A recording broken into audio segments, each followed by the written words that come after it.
नमस्कार साथियों, हम सब अभी तक अपने जो टॉपिक पढ़ रहे थे, संविधान का टॉपिक कंटिन्यू हो रहा था। तो अब धीरे धीरे कुछ चीज़ें सही हो रही हैं।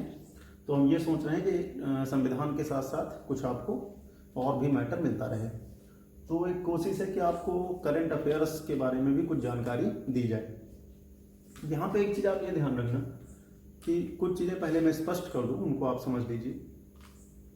करंट अफेयर्स के देखिए, जो एक करंट अफेयर्स को लेकर के सामान्य विद्यार्थी की जो भूमिका रहती है, या सामान्य विद्यार्थी जो करंट अफेयर्स के बारे में सोचता है, तो उसको ऐसा कुछ लगता है कि करंट अफेयर्स को हम बिल्कुल अलग से एग्ज़ाम के 1 महीने पहले या 20 दिन पहले पढ़ लेंगे। हालांकि जो लोग पुराने हैं और ख़ास करके लोक सेवा आयोग की परीक्षाओं में बैठते हैं, संघ और राज्य की, तो वो लोग करंट अफेयर्स के महत्व को बहुत अच्छी तरीके से समझते हैं। लेकिन फिर भी बहुत सारे जो नए लोग होते हैं वो ये गलती करते हैं कि वो करंट अफेयर्स को एक ऐसे तथ्य के तौर पे देखते हैं जो प्रारंभिक परीक्षा के पहले या किसी ऑब्जेक्टिव परीक्षा या ऑब्जेक्टिव नेचर वाली परीक्षा के पहले रट लिया जाए। तो आमतौर पे वहाँ पे काफ़ी दिक्कत आपको आएगी। तो यहाँ पे मैं पहले तो आपको कुछ चीज़ें स्पष्ट कर दूँ। देखिए, करंट अफेयर्स का जो नेचर होता है वो 2 प्रकार का होता है। एक दिवसीय परीक्षाओं के लिए, या जो खास करके राज्य लोक सेवा आयोग पूछते हैं, उत्तर प्रदेश में अभी तक काफ़ी तथ्यात्मक क्वेश्चन पूछे जा रहे हैं। तो वहाँ पे तो सीधा होता है कि हम विभिन्न इंडेक्स, विभिन्न नियुक्तियाँ, खेल, खिलाड़ी, पुरस्कार आदि को सीधे सीधे रख लेते हैं कि कौन सा पुरस्कार किसको मिला, कौन सा खिलाड़ी किस खेल से संबंधित था। जैसे अगर आपने इस बार का भी 2019 का यूपी पीसीएस का प्री देखा होगा, तो उसमें कुछ खेल से राजीव गांधी विजेता खिलाड़ी का खेल पूछ लिया गया था। तो इस तरह के क्वेश्चन आते हैं, सीधे सीधे क्वेश्चन आते हैं। हालांकि लोक सेवा आयोग अपनी स्थितियां कुछ बदल रहा है। कुछ ऐसे क्वेश्चन आते हैं जो सीधे आपको करंट अफेयर से नहीं लगते, लेकिन वो करंट अफेयर से होते हैं। जैसे इस बार की जो प्रारंभिक परीक्षा हुई थी, उसमें एक क्वेश्चन था कि विदर्भ का खजुराहो किसे कहते हैं।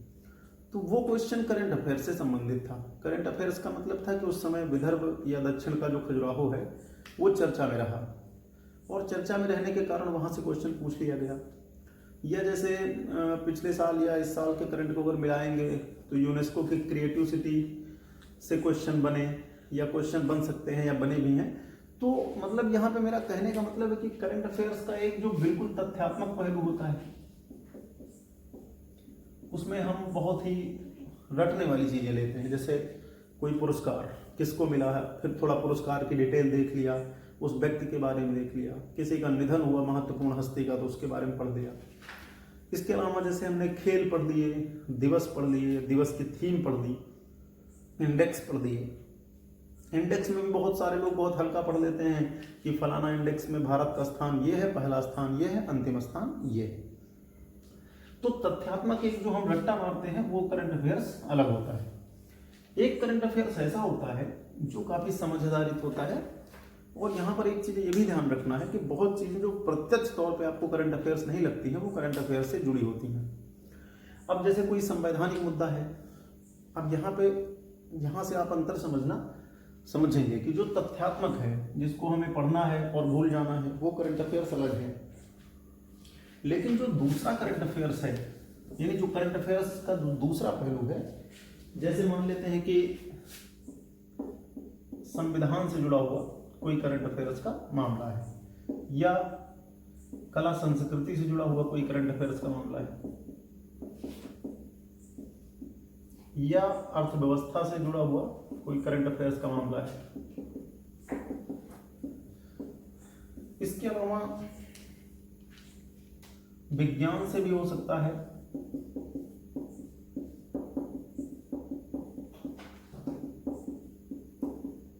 विज्ञान और प्रौद्योगिकी से भी करंट के मुद्दे मिल सकते हैं आपको। तो जैसे संविधान है, कला है, संस्कृति है, अर्थव्यवस्था है, विज्ञान और प्रौद्योगिकी से संबंधित करंट अफेयर्स है। तो मैं आज आपको इस वीडियो के माध्यम से ये बताने का प्रयास करूंगा कि अगर आप खास करके लोक सेवा आयोग की परीक्षाएं दे रहे हैं, और वैसे अगर वनडे की भी 1 दिवसीय परीक्षाएं भी दे रहे हैं, तो दोनों तरीके का करंट अफेयर्स आपको पढ़ना पड़ता है। एक वो होता है जो ज्यादातर तथ्यात्मक होता है। बहुत सारे लोग ऐसा ही करंट अफेयर्स पढ़ते हैं, रटने का प्रयास करते हैं वन लाइनर में या थोड़े बहुत डाटा के साथ तो उसका भी अपना एक महत्व है कि कोई खिलाड़ी किस खेल से संबंधित है, किसको कौन सा पुरस्कार मिला है, या किसी को कोई पुरस्कार मिला तो किस भाषा के लिए मिला, अगर साहित्य का है तो। अब जैसे आप दादा साहेब फाल्के पुरस्कार पढ़ेंगे तो फिल्म का है, किसको मिला, क्यों मिला। ज्ञानपीठ पढ़ेंगे तो किस भाषा के लिए मिला, किस कवि को मिला, उस भाषा से किस नंबर के जीतने वाले हैं, या वो पुरस्कार किस क्रम का है। ऑस्कर से कई बार क्वेश्चन आए हैं, इसके अलावा नोबेल से आए हैं। नोबेल से कई बार इस तरह क्वेश्चन आते हैं कि फलाने क्षेत्र में या विज्ञान के क्षेत्र में पुरस्कार जीतने वाले 3 नाम, उनके देश बता दीजिए।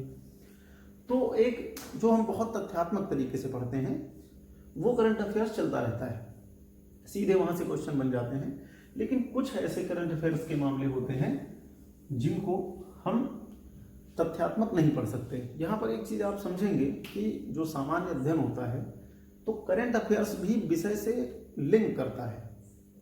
मैं अभी कुछ उदाहरण के द्वारा आपको समझाऊंगा। तो मेरा ये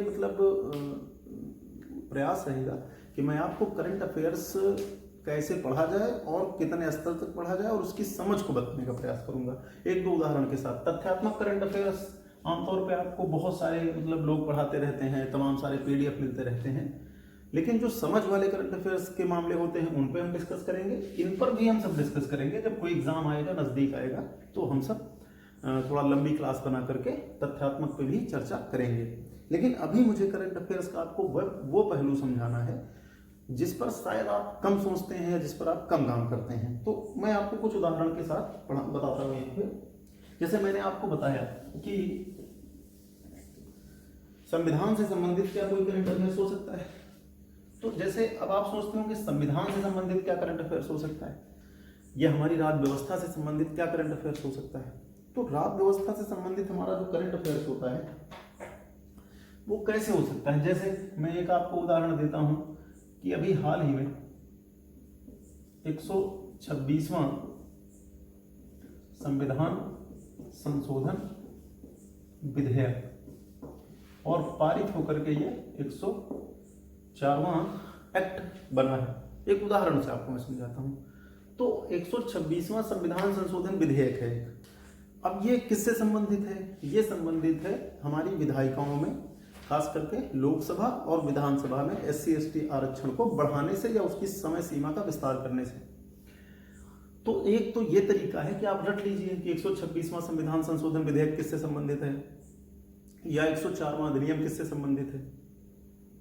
लेकिन हो सकता है कि आपसे ये क्वेश्चन ना पूछ करके आपसे पूछ ले कि SC/ST के लिए जो लोकसभा में आरक्षण है वो किस अनुच्छेद में आता है, या SC/ST का जो विधानसभा में आरक्षण है वो किस अनुच्छेद में आता है, आरक्षण की सीमा कितने वर्ष होती है, किन किन संशोधनों के द्वारा बढ़ाई गई है, और इसके अलावा आंग्ल भारतीयों के संदर्भ में क्या प्रावधान है। तो एक उदाहरण से आप समझेंगे। जैसे एक होता है रटना, कि हमने रट लिया। जैसे आपने पढ़ा कि 104वां संविधान संशोधन अधिनियम SC/ST को विधायिकाओं में आरक्षण की समय सीमा के विस्तार के बारे में है।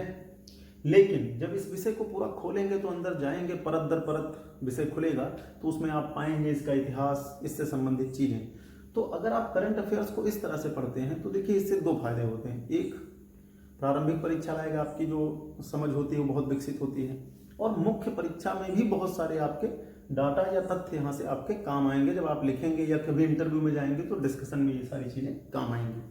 वनडे के लिए या 1 दिवसीय परीक्षाओं के लिए आपको बेसिक चीजें जाननी है, उनसे संबंधित चीजों को तैयार रखिए। तो करंट अफेयर्स में ये कभी जरूरी नहीं है कि सीधा क्वेश्चन पूछ लिया जाए। जैसे मैंने बताया ना कि एक क्वेश्चन इस बार के प्रारंभिक परीक्षा में आया था कि दक्षिण का खजुराहो या विदर्भ का खजुराहो किसे कहते हैं। तो अब ये क्वेश्चन इतिहास में कुछ लोग ढूंढ रहे होंगे, निश्चित तौर पर ढूंढना भी चाहिए। लेकिन अगर आप पिछले साल करंट अफेयर्स पर नजर डाले होंगे ढंग से, तो विदर्भ का खजुराहो या दक्षिण का खजुराहो चर्चा में रहा था। या जैसे मैंने बताया कि यूनेस्को का क्रिएटिव सिटी नेटवर्क आया तो उसमें हैदराबाद और मुंबई को शामिल किया गया। तो हैदराबाद को उसमें पाक कला के लिए शामिल किया गया, मुंबई को उसमें फिल्म के लिए शामिल किया गया। तो अब आपसे ये भी पूछ सकता है, हैदराबाद शहर से जुड़ी हुई कोई चीज पूछ सकता है। तो इसी तरीके से अर्थव्यवस्था से जुड़े हुए क्वेश्चन, जैसे अभी हाल ही में आपने सुना होगा एक बैंकों के राइट ऑफ को लेकर के एक मामला बड़ा चर्चा में है, जिसमें माना जा रहा है कि सरकार ने लोन माफ कर दिया। लेकिन जब आप उसके अंदर जाएंगे और उसको समझने का प्रयास करेंगे तो फिर पता चलेगा कि वास्तविक मामले कुछ और हैं। इसी तरीके से विज्ञान और प्रौद्योगिकी से क्वेश्चन हो सकते हैं। इसरो ने कौन से प्रक्षेपण किए, कोई नई टेक्नोलॉजी से जुड़े हुए क्वेश्चन आ सकते हैं। जैसे कोरोना चल रहा है तो इससे जुड़ी हुई बहुत सारी, या कोविड जो 19 बीमारी है उसका कारण, फिर विषाणु की संरचना, या उससे जुड़े हुए तमाम सारे क्वेश्चन बनाए जा सकते हैं। तो करंट अफेयर्स को सिर्फ तथ्य मान करके अगर आप पढ़ेंगे तो हमेशा परेशान रहेंगे, क्योंकि फिर आप एक पक्ष पढ़ेंगे दूसरा छूटेगा एग्जाम में, बार बार आप परेशान होंगे। तो इसको कैसे तैयार किया जाए, इस पहले वीडियो का उद्देश्य यह है कि एक या दो मुद्दे मैं आपको बता करके ये समझाने का प्रयास करूंगा कि करंट अफेयर्स को कैसे तैयार किया जाए। तो चूंकि अभी संविधान हम सब पढ़ रहे हैं तो संविधान के ही एक या दो टॉपिक, ज़्यादा नहीं, मैं पहले वीडियो में आपको सिर्फ ये समझाने का प्रयास करूंगा कि करंट अफेयर्स को आप कैसे पढ़ें। तथ्यात्मक जो बहुत है उसको एक अलग मतलब तरीके से संकलित करें, जिसमें विश्लेषण की जरूरत है उसको एक अलग तरीके से संकलित करें। अगर ये कर पाएंगे आप तो आप करंट अफेयर्स की बेहतर समझ बना पाएंगे, और जब आपकी बेहतर समझ बनेगी तो फिर किसी भी एग्जाम में आप अच्छा प्रदर्शन भी कर पाएंगे।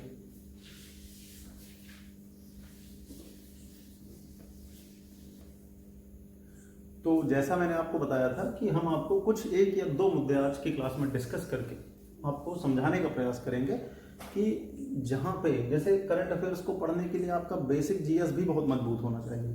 कई बार ऐसा होगा कि अगर आपका जीएस नहीं अच्छा है तो करंट अफेयर्स आपकी समझ में नहीं आता है। बहुत सारे लोग शिकायत करते हैं कि करंट अफेयर्स उनका अच्छा नहीं होता है। उसका यही कारण है कि बहुत ऐसे मुद्दे होते हैं जिनमें जीएस की अच्छी समझ की जरूरत पड़ती है। जैसे यदि किसी व्यक्ति का जीएस का पूरा सिलेबस कंप्लीट है तो वो करंट अफेयर्स को ज़्यादा बेहतर तरीके से तैयार कर लेता है, क्योंकि बहुत सारी चीज़ें उसे अपने आप समझ में आती रहती हैं। यदि कोई व्यक्ति अन्य चीज़ों को कम कंप्लीट करता है या जीएस सही से उसका तैयार नहीं है तो फिर करंट अफेयर्स को समझने के लिए जो बेस चाहिए वो नहीं होता है।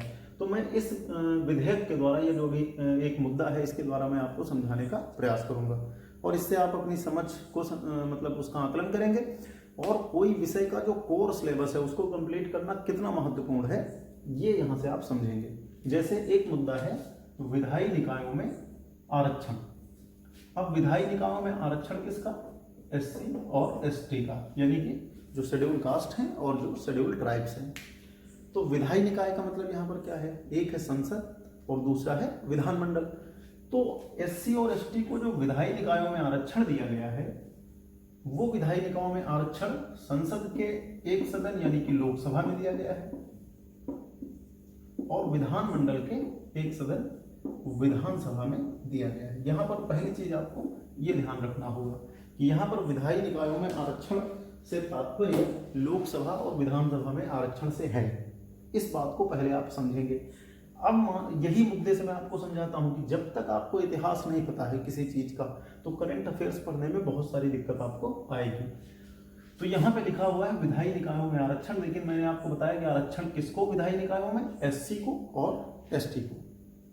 अब यहाँ पर एक प्रश्न उठता है कि विधायी निकाय कौन कौन से हैं? तो केंद्र में संसद और राज्य में विधानमंडल, इनको हम विधायी निकाय मानते हैं। अब यहाँ पर यह भी ध्यान रखना है कि विधायी निकायों में जो एससी और एसटी को आरक्षण दिया गया है वो सिर्फ निम्न सदनों में दिया गया है, उच्च सदन में आरक्षण नहीं दिया गया है। यानी राज्यसभा में और विधान परिषद में कोई भी आरक्षण नहीं है। तो फिर आरक्षण दिया कहाँ गया है? लोकसभा में और विधानसभा में। और इसके साथ ये भी ध्यान रखना है कि ये आरक्षण सिर्फ एससी और एसटी को ही दिया गया है। ये आरक्षण सिर्फ एससी और एसटी को ही दिया गया है। महिलाओं के लिए या अन्य पिछड़े वर्ग के लिए विधायी निकायों में अभी भी सीटें आरक्षित नहीं है। तो लोकसभा और विधानसभा में एससी और एसटी का आरक्षण है। लोकसभा की यदि हम बात करें तो हमारे संविधान का एक अनुच्छेद है, अनुच्छेद 330, और विधानसभा के लिए अगर हम बात करेंगे तो एक अनुच्छेद है, अनुच्छेद 332, अनुच्छेद 332। तो एक अनुच्छेद कौन सा है? 330 है, और दूसरा अनुच्छेद कौन सा है? 332 है। ये दोनों अनुच्छेद कहते हैं कि लोकसभा में एससी और एसटी का आरक्षण, अनुच्छेद 330 कहता है, और 332 क्या कहता है कि विधानसभा में एससी और एसटी का आरक्षण। अब ये बात तो क्लियर है आपको? यानी कि इस करंट अफेयर्स के मुद्दे को समझने के लिए आपको संविधान की समझ होनी चाहिए। अगर संविधान की आपको समझ नहीं है तो फिर आप पहले तो ढूंढेंगे कि ये क्या है, फिर ये क्या है, तो उसमें टाइम लगता है। जब आप पहले से जीएस तैयार कर लेते हैं तो करंट अफेयर्स आप ज़्यादा बेहतर और ज़्यादा जल्दी समझते हैं। इस बात का आपको ध्यान में रखना है। यानी करंट अफेयर्स को आप कोई ऐसी चीज़ नहीं मान सकते हैं जो एक स्वतंत्र विषय। देखिए, स्वतंत्र विषय कोई नहीं होता है। जैसे अगर आप इतिहास पढ़ेंगे तो इतिहास, हर वो चीज़ जो बीत चुकी है वो इतिहास है। संविधान पढ़ेंगे तो इतिहास की जरूरत पड़ेगी। भूगोल, पर्यावरण, पारिस्थितिकी अंतर संबंधित है। भूगोल के कुछ टॉपिक आपको अर्थव्यवस्था में मिलेंगे। जैसे एक टॉपिक है एग्रीकल्चर इकोनॉमी, यानी कि कृषि अर्थशास्त्र। तो कुल मिलाकर के सारे विषय एक दूसरे से लिंक होते हैं, और अगर आप लिंक करना सीख जाएंगे तो आप बहुत बेहतर समझ रखेंगे।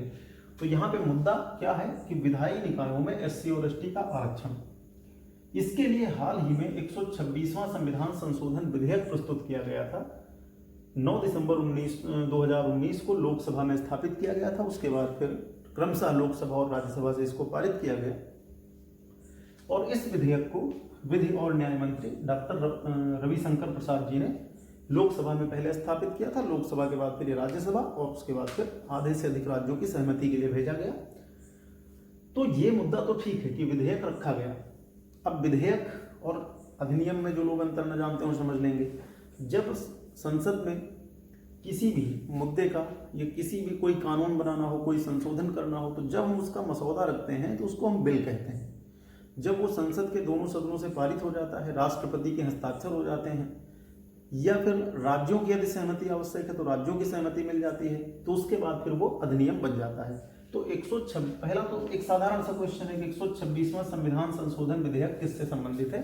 तो आप बता देंगे कि विधायी निकायों में, अर्थात लोकसभा और विधानसभा में एससी एसटी आरक्षण की समय सीमा को बढ़ाने के संदर्भ में। यानी कि इसका संदर्भ किससे है? एससी एसटी का जो विधायी निकायों में आरक्षण है उसकी समय सीमा बढ़ाने के संदर्भ में है। लेकिन इसको समझने के लिए इसके इतिहास में जाना पड़ेगा। तो पहले तो ये मामला हो गया, उसके बाद ये विधेयक पारित होकर के 104वां संविधान संशोधन अधिनियम बन गया है। यानी कि पारित हो चुका है और अधिनियम बन गया है, ये आप ध्यान रखते हैं। तो ये तो आप रट लेते हैं एग्जाम में कि 126वां संविधान संशोधन विधेयक का संदर्भ किससे है, उसका अधिनियम बनकर के फिर उसका संबंध भी आप समझ लेंगे। लेकिन अब इसके हम मूल मुद्दे पर आते हैं कि मूल मुद्दा क्या है। तो मूल मुद्दा यहाँ पर है कि जब हमारा संविधान बन रहा था तो हमारे संविधान में एक भाग है कुछ वर्गों के लिए विशेष प्रावधान, कुछ वर्गों के लिए विशेष प्रावधान, और कुछ वर्गों के विशेष प्रावधान में एससी एसटी, अन्य पिछड़े वर्ग, इसके अलावा अल्पसंख्यकों के हितों पर भी थोड़े बहुत विचार की बात की गई। हालांकि अल्पसंख्यक शब्द सीधे नहीं प्रयोग किया गया है। और इसके अलावा यहाँ पर आंग्ल भारतीय जो वर्ग है उसके भी हितों पर विचार किया गया है। तो इसी कुछ वर्गों के लिए विशेष प्रावधान का जो वर्ग है उसी में एक अनुच्छेद है, अनुच्छेद 330, जो कहता है कि लोकसभा में एससी और एसटी आरक्षण को बताता है, और 332 क्या बताता है? विधानसभा में एससी एसटी आरक्षण। तो यहाँ पे मुद्दा ये उठता है कि जब लोकसभा और विधानसभा में एससी और एसटी आरक्षण है तो फिर इस विधेयक की जरूरत क्यों पड़ी या इस अधिनियम की जरूरत क्यों पड़ी? तो इस अधिनियम की जरूरत पड़ने का कारण है अनुच्छेद 334। अनुच्छेद 334 इस विधेयक का या इस अधिनियम के लाने का कारण है। क्या कारण है? अनुच्छेद 334 कहता है कि जो एससी और एसटी को आरक्षण दिया गया है उसकी समय सीमा संविधान के लागू होने के 10 वर्ष तक रहेगी। यानी कि जो एससी और एसटी को आरक्षण दिया गया है, कहां पर? लोकसभा और विधानसभा में, उसकी समय सीमा क्या बताई गई है कि संविधान के लागू होने के 10 वर्ष तक। यानी ये समय सीमा 25 जनवरी 1960 तक थी। ये समय सीमा 25 जनवरी 1960 तक थी। उसके बाद समय समय पर इसको विभिन्न अधिनियमों द्वारा या विभिन्न संविधान संशोधनों द्वारा इस समय सीमा को लगातार 10-10 साल करके बढ़ाया गया है, क्योंकि संविधान में इस बात का लिखा गया है कि एससी एसटी आरक्षण की जो समय सीमा होगी लोकसभा और विधानसभा में वो 10 वर्ष होगी। तो इसको विभिन्न संशोधनों द्वारा 10-10 वर्ष करके आगे बढ़ाया गया है। आगे मैं आपको वो संशोधन बता दूंगा। अब यहां पर ध्यान रखना होगा, 25 जनवरी 2020 को 25 जनवरी 2020 को ये समय सीमा एक बार फिर से समाप्त हो रही थी, यानी कि संविधान लागू होने के 70 वर्ष बीत चुके हैं और 70 वर्ष में इस समय सीमा को 10-10 वर्ष करके बढ़ाया गया है। तो जब 25 जनवरी 2020 को यह समय सीमा समाप्त हो रही थी, तो फिर से इस आरक्षण को कंटिन्यू रखने के लिए अनुच्छेद 334 में संशोधन की आवश्यकता पड़ी और इसी आवश्यकता को ध्यान में रखते हुए ही 126वां संविधान संशोधन विधेयक लाया गया, लोकसभा में स्थापित किया गया, फिर उसको राज्यसभा द्वारा पारित किया गया। तो ये जब मुद्दा आप समझेंगे, अब देखिए यहाँ पे पढ़ क्या रहे हैं हम सब ये, लेकिन आप कितने अनुच्छेद जान गए? 330, 332, 334।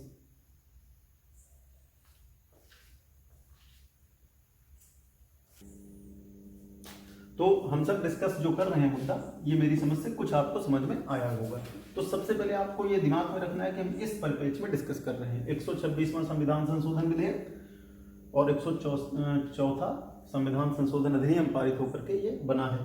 तो अभी मैंने आपको क्या बताया कि ये मुख्य रूप से SC/ST आरक्षण से संबंधित है। तो इसमें मैंने आपको क्या बताया? अनुच्छेद 330 लोकसभा में SC/ST का आरक्षण, अनुच्छेद 332 विधानसभा में SC और ST का आरक्षण।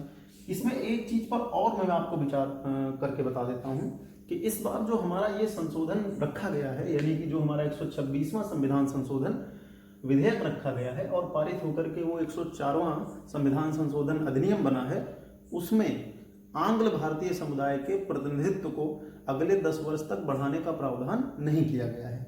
अब यहाँ पर 2-3 प्रश्न आपके मन में और उठेंगे कि ये आंग्ल भारतीय कौन होते हैं और इनके लिए क्या प्रावधान किया गया था।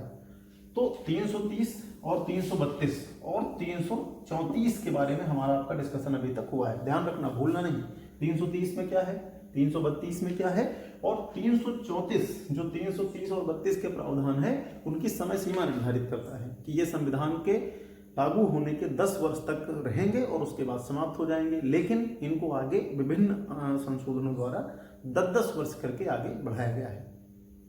अब यहाँ पर एक मुद्दा और है कि ये जो हमारा 104वां संविधान संशोधन अधिनियम बना है, इसमें आंग्ल भारतीय सदस्यों के प्रतिनिधित्व को अगले 10 वर्ष तक बढ़ाने का निर्णय नहीं लिया गया है। अब यहाँ पर 2 चीजें हो सकती हैं, या तो इनका प्रतिनिधित्व नहीं बढ़ाया जाएगा या और इनके लिए कोई प्रावधान किया जा सकता है। तो सबसे पहले यहाँ पर आपको विचार करना है कि आंग्ल भारतीय कौन है। तो आंग्ल भारतीय का मतलब ये है सरल भाषा में कि ऐसे भारतीय जिनका मूल यूरोप हो या जिनका मूल यूरोप हो लेकिन वो भारत में अस्थायी प्रयोजन के लिए नहीं रह रहे हैं, मतलब अस्थायी तौर पे रह रहे हैं। यानी कोई भी ऐसा व्यक्ति जिसका मूल ओरिजिन कहाँ पर है, यूरोप में है, लेकिन वो भारत में बस गया है और यहाँ पर अस्थायी तौर पे रह रहा है, तो ऐसे वर्ग को हम आंग्ल भारतीय कहते हैं। भारत में बहुत सारे लोग इस वर्ग में आते हैं। तो भारतीय संविधान में इनके लिए भी कुछ प्रावधान किया गया था, वो भी मैं आपको डिस्कस करके यहाँ पे बताता हूँ। हमारे संविधान का एक अनुच्छेद है 331। 331 क्या बताता है कि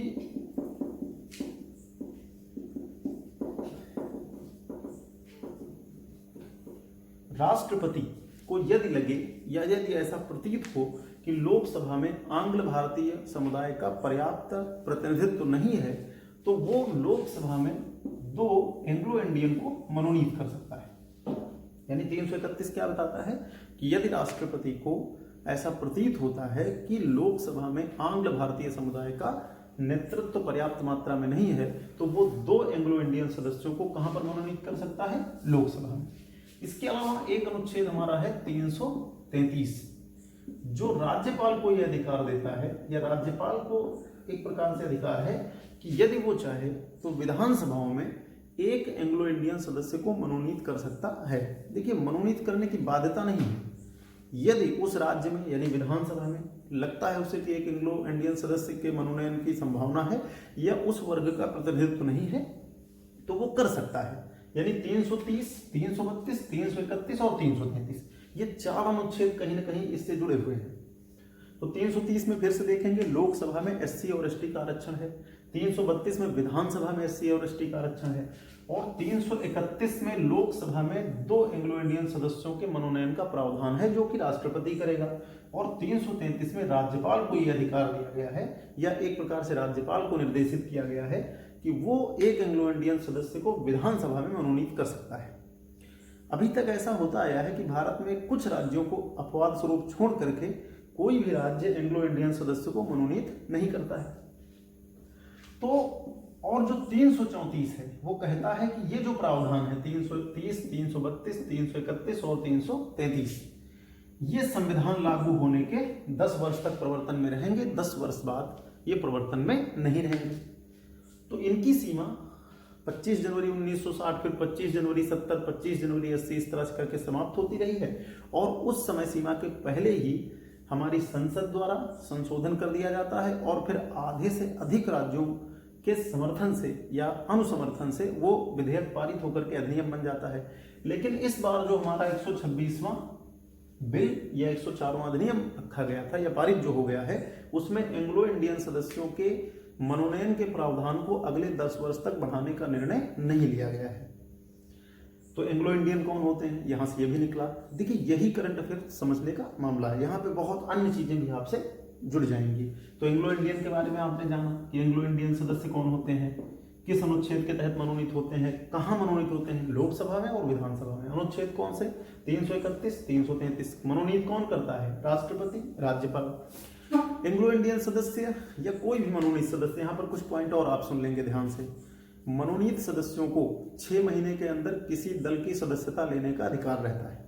यानी कोई भी मनोनीत सदस्य, इसमें एंग्लो इंडियन को भी आप शामिल कर सकते हैं और राज्यसभा में जो 12 सदस्य हैं वो भी। मनोनीत सदस्यों को 6 महीने के अंदर किसी भी दल की सदस्यता लेने का अधिकार रहता है। यहाँ पर क्या है कि अगर वो किसी दल की सदस्यता ले लेते हैं तो उसके व्हिप या सचेतक के नीचे आ जाएंगे, यानी उनको उस पार्टी के व्हिप को या सचेतक को मानना होगा। मनोनीत सदस्यों को सामान्य सदस्यों की तरह ही अधिकार होते हैं, बस एक अंतर है कि ये राष्ट्रपति के चुनाव में वोट नहीं डाल सकते। राष्ट्रपति के चुनाव में वोट डालने के अलावा इनको सभी वही अधिकार मिलते हैं जो कि एक संसद सदस्य को मिलते हैं। तो ये एंग्लो इंडियन का भी प्रावधान है। और 334 के तहत इस बार जो विधेयक रखा गया है तो उसमें एंग्लो इंडियन समुदाय के इस जो प्रावधान है उसकी सीमा को अगले 10 वर्ष तक बढ़ाया नहीं गया है। तो ये पूरा परिप्रेक्ष्य 126वां संविधान संशोधन विधेयक और 104 जो 4वां अधिनियम बना है उसके पीछे क्या काम कर रहा है।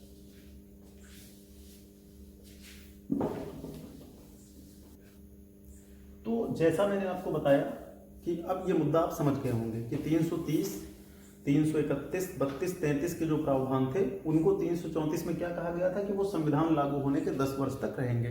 तो इनको समय समय पर बढ़ाया गया है। लेकिन अंतर इस बार क्या है, अंतर ये है कि इस बार जो हमारा विधेयक या अधिनियम बना है, विधेयक जो रखा गया और जो अधिनियम बना, उसमें एंग्लो इंडियन सदस्यों के नाम निर्दिष्ट होने के प्रावधान को अगले 10 वर्ष के लिए बढ़ाया नहीं गया है। तो मैं यहाँ पे संक्षिप्त में संशोधन में आपको बता दे रहा हूँ। हमारे संविधान में इस 10 वर्ष की सीमा को सबसे पहले 8वें संशोधन द्वारा, उसके बाद फिर 23वें संशोधन द्वारा, यानी ये सभी अधिनियम है, ध्यान रखना, ये बिल नहीं है, ये एक्ट है। यानी कि हमारे संविधान में जो SC ST आरक्षण की सीमा और जो एंग्लो इंडियन हेतु प्रावधान थे जिनको अनुच्छेद 334 के तहत 10 वर्ष तक मान्य किया गया था, तो ये जो संशोधन होता है वो उसी अनुच्छेद 334 में होता है और उस समय सीमा को 10 वर्ष से आगे और 10 वर्ष के लिए बढ़ा दिया जाता है। तो सबसे पहली बार जब 1960 में समय सीमा पूरी हो रही थी तो 8वें संशोधन अधिनियम द्वारा, उसके बाद फिर 70 में 23वें संशोधन अधिनियम द्वारा, फिर 80 में 45वें संशोधन अधिनियम द्वारा, फिर आगे 90 में आएंगे तो 62वें, उसके बाद फिर 2000 में 79 यानी कि 79, और उसके बाद फिर 95वें संशोधन द्वारा। तो 95वें संशोधन द्वारा अगर आप पढ़ेंगे तो इसकी समय सीमा को बढ़ा करके कितना कर दिया गया था, 2020। और ये समय सीमा कब समाप्त हो रही थी, 25 जनवरी 2020 को। अब इसको फिर से कंटिन्यू करने के लिए कौन सा संशोधन किया गया है या कौन सा संशोधन अधिनियम आया है, 104वां संविधान संशोधन अधिनियम। और इसके द्वारा SC और ST के आरक्षण की समय सीमा को, और कहां पर आरक्षण, ये ध्यान रखना है, कहां पर, लोकसभा और विधानसभा में, इस समय सीमा को बढ़ा करके कितना कर दिया गया है, ये कितना किए जाने का प्रावधान इस अधिनियम में है, 25 जनवरी 2030 तक। और एक चीज और ध्यान रखेंगे, आप सब जानते हैं कि भारतीय संविधान में संशोधन के लिए हमारा एक अनुच्छेद है, अनुच्छेद 368, जिसके तहत भारतीय संविधान में संशोधन किया जा सकता है। तो उसमें मैंने आपको बताया था कि संशोधन के 3 प्रकार हैं। जब मैंने व्याख्या की थी कि भारतीय संविधान नम्यता और अनम्यता का मिश्रण है, तो मैंने आपको बताया था कि संशोधन के कितने प्रकार हैं, 3 प्रकार हैं। तो ये जो संशोधन रहा है हमारा, जो ये अधिनियम रहा है, ये 368(2)D के तहत आता है। 368(2)D के तहत क्या होता है कि किसी अधिनियम के संसद या किसी बिल के संसद से पारित होने के बाद उसे आधे राज्यों के विधानमंडल से भी पारित होना होता है। यानी अगर कोई अनुच्छेद इस टाइप में आता है 368(2)D, देखिए यहां पर क्या है कि राज्यों का अपना कोई संविधान नहीं है और विधानसभाओं में भी आरक्षण को बढ़ाना है, तो इसके लिए इस संशोधन को तीसरे प्रकार के संशोधन में रखते हैं जहां पर राज्यों के समर्थन की भी जरूरत पड़ती है।